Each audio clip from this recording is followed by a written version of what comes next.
ஒரு சில பிராண்ட்ஸ் வந்து கரெக்டான பிபி ரீடிங் வந்து கொடுக்கறதில்ல.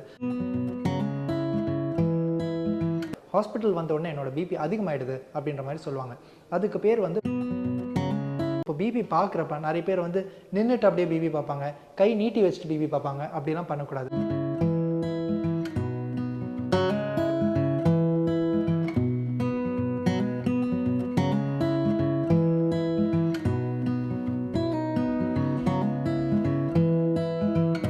ஹாய், நான் doctor Waseem, family medicine specialist and diabetologist, Gem hospital, Perungudi. இன்றைக்கி பேசக்கூடிய டாபிக் என்னென்னு பார்த்துக்கிட்டிங்கன்னா வந்து பிளட் ப்ரெஷர் எப்படி பார்க்கணும், கரெக்டான பிளட் ப்ரெஷர் எப்படி மெஷர் பண்ணணும், இதுதான் இன்றைக்கி இருக்கிற டாபிக். இப்போ நிறைய பேர் வந்து வீட்டில் ஆட்டோமேட்டட் அப்பேரட்டஸ் வச்சுருப்பாங்க. இப்போ ஆட்டோமேட்டட் அப்பேரட்டஸில் பார்த்து திடீர்னு வந்து அதில் பிபி ஃப்ளக்சுவேஷன் இருக்குன்னு சொல்லி ஒரு பேனிக் ஆகிடுவாங்க. என்னென்னு பார்த்திங்கன்னா ஆட்டோமேட்டட் அப்பேரட்டஸ் வந்து ஒரு சில பிராண்ட்ஸ் வந்து நல்ல பிராண்ட்ஸ் இருக்குது, ரிலேபிளாக இருக்கும். ஒரு சில பிராண்ட்ஸ் வந்து கரெக்டான பிபி ரீடிங் வந்து கொடுக்கறதில்ல. ப்ளஸ் பேட்டரி வந்து கரெக்ட் நேரத்தில் மாற்றணும். இன்கேஸ் அதில் கேலிப்ரேஷன் ப்ராப்ளம் இருந்தால் அது வந்து கரெக்ட் பண்ணணும். அப்போ மெர்க்குரி பேஸ்ட் அப்பேரட்டஸ், நம்ம ஹாஸ்பிட்டல்ஸில் இருக்கிற mercury based apparatus, aneroid BP apparatus வந்து ரொம்ப ரிலையபிளாக இருக்கும். அதில் நமக்கு வந்து கொஞ்சம் கூட பெட்டர் அக்யூரஸியில் வந்து நம்மளால் பிபி மானிட்டர் பண்ண முடியும். First point. செகண்ட் பாயிண்ட் என்னென்னு பார்த்துக்கிட்டிங்கன்னா வந்து சில பேர் வந்து டாக்டர் நான் வீட்டில் பிபி பார்க்குறேன், நார்மலாக இருக்குது, ஹாஸ்பிட்டல் வந்த உடனே என்னோட பிபி அதிகமாகிடுது அப்படின்ற மாதிரி சொல்லுவாங்க.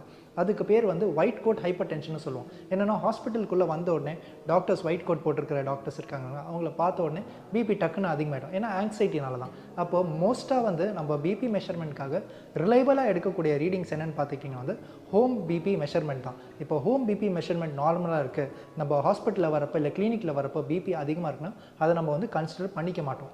Second point. Third point, BP எப்படி பார்க்கணும். ஒரு மனுஷன் பிபி பார்க்குறப்ப ரொம்ப காமாக ரிலாக்ஸ்டாக உட்காந்துருக்கணும், பேச்சுவார்த்தை இருக்கக்கூடாது. நிறைய பேர் என்ன பண்ணுவாங்க, ஹாஸ்பிட்டலுக்கு வெளியில் உட்காந்துட்டு இல்லை வீட்லேயே வந்து ஃபோன் பேசிக்கிட்டே வந்து பிபி பார்ப்பாங்க. ஒரு கையில் ஃபோன் பேசாமல் ஒரு கையில் பிபி பார்ப்பாங்க. அது வந்து பண்ணக்கூடாது. அப்போ காம் அண்ட் ரிலாக்ஸ்டாக உட்காந்துருக்கணும், பேச்சுவார்த்தை எதுவுமே இருக்கக்கூடாது, எந்த சிந்தனையும் ஸ்ட்ரெஸ்ஸும் இல்லாத நேரத்தில் பிபி பார்க்கணும். அப்போ தான் நமக்கு வந்து பிபிக்கு கரெக்ட் ரெக்கார்டிங் நமக்கு வந்து கிடைக்கும். ப்ளஸ் இந்த லாஸ்ட் 30 minutes to 60 minutes, ஒரு அரை மணி நேரத்துலேருந்து ஒரு மணி நேரத்துக்குள்ளே வந்து காஃபி எடுத்துருக்கக்கூடாது, எந்த ஃபார்ம் ஆஃப் எக்ஸசைஸும் பண்ணியிருக்கக்கூடாது, ஹெவி ஃபுட் இன்டேக் இருக்கக்கூடாது, ஸ்மோக்கிங், ஆல்கஹால் கன்சம்ஷன் இருக்கக்கூடாது. Plus urinate, in case urine pass பண்ணுற மாதிரி இருக்குன்னா யூரின் பாஸ் பண்ணிவிட்டு நல்லா காமாக ரிலாக்ஸ்டாக, எந்த ஒரு ஸ்ட்ரெஸ்ஸும் எந்த ஒரு ஆங்ஸைட்டியும் எந்த ஒரு அர்ஜென்சியும் இல்லாத நேரத்தில் பிபி மெஷர் பண்ணணும். அது தேர்ட் திங். ஃபோர்த் திங் என்னென்னு பார்த்துக்கிட்டிங்கன்னா வந்து இப்போ பிபி பார்க்குறப்ப நிறைய பேர் வந்து நின்றுட்டு அப்படியே பிபி பார்ப்பாங்க, கை நீட்டி வச்சுட்டு பிபி பார்ப்பாங்க. அப்படிலாம் பண்ணக்கூடாது. ஹேண்டை வந்து ஒரு ரிலாக்ஸ்டான இடத்துல வைக்கணும். நம்மளோட ஆர்மும் ஹார்ட்டோட லெவலில் வந்து சேம் லெவலில் இருக்கணும். ப்ளஸ் பிபி பார்க்குறப்ப இந்த பிபி கஃப்னு சொல்லி கட்டுவோம் இல்லைங்களா, அது வந்து எல்போவுக்கு க்ளோஸாக இருக்கக்கூடாது. எல்போலேருந்து 2 to 3 centimeter மேலே வந்து கஃப் கட்டிட்டு அதுக்கப்புறமா தான் பிபி ரெக்கார்ட் பண்ணணும். அப்போ தான் வந்து நமக்கு வந்து கரெக்ட் பிபியோட ரீடிங்ஸ் வந்து நமக்கு கிடைக்கும். ப்ளஸ் உட்கார்றப்ப நம்மளோட ஃபுட் வந்து பாதம் வந்து ஃப்ளோரில் ஃப்ளாட்டாக இருக்கணும். சில பேர் என்ன பண்ணுவாங்க, காலுக்கு மேலே கால் போட்டு உட்காருவாங்க, கிறிஸ் கிராஸாக கால் வச்சுட்டு உட்காருவாங்க. அந்த மாதிரிலாம் பண்ணக்கூடாது.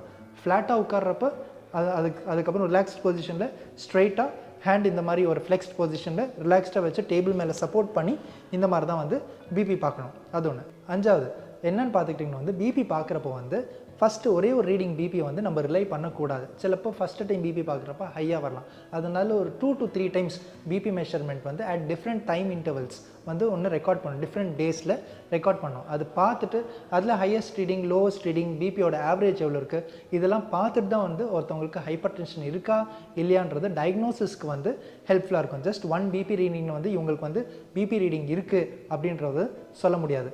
ஃபைனல் திங் என்னென்னு பார்த்தீங்கன்னா, ட்ரெஸ் நீங்கள் போடுறப்ப டாக்டர் விசிட்லையோ இல்லை வீட்லையோ நீங்கள் பார்க்குறப்ப திக்கான க்ளோதிங்ஸ் யூஸ் பண்ணாதீங்க. தின்னான க்ளோதிங்ஸ் இருக்கணும். திக்கான க்ளோதிங்ஸ் இருக்கிறப்ப அது வந்து பிபியில் வேரியேஷன் காட்டும். For example full hand shirt போட்டிருக்கீங்கன்னா மடக்கி வச்சு பிபி பார்க்கக்கூடாது. ஜஸ்ட் அந்த ஷர்ட்க்கு மேலே டேரெக்டாக நீங்கள் பிபி பார்த்துக்கலாம். அப்போ இந்த பாயிண்ட்ஸில் நீங்கள் ரெகுலராக கரெக்டாக பண்ணிங்கன்னா உங்களோட பிபி மெஷர்மெண்ட் வந்து ரிலையபிளாக இருக்கும். தேங்க்யூ.